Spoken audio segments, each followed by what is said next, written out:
તો ગાઈઝ આજે 31st છે અને 31st માં આપણે એવું વિચાર્યું હોય કે અહીંયા જાસુ નામ કરશું, પણ એકચ્યુઅલી એમાં એવું થયું કે અમારા ગામમાં તો જોરદાર વરસાદ આવે છે, ધબધબાટી દેવ જ માંડ્યો છે.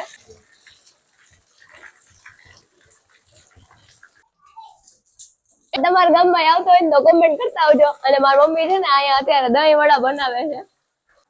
એકચ્યુઅલી ભગવાને કઈક ઓર જ વિચારેલું હતું અને વગર સીઝન નો વરસાદ આવ્યો તો આમ સ્વેટરમાં વરસાદ કેવો લાગે, આમ કઈક વિચિત્ર લાગે છે.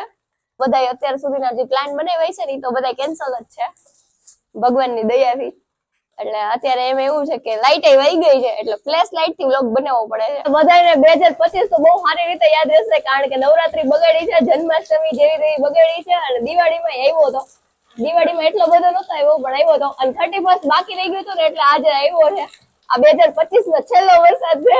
2025 માં ખરેખર ખબર નથી પડતી કે જેકેટ પહેરવું કે રેઇનકોટ પહેરવો. 2025 આવું છે તો 2026 કેવું હોય છે તમે જરાક ઇમેજિન કરતા હો. ત્યાં સુધી આપણે થોડોક નાસ્તો કરી લઈએ.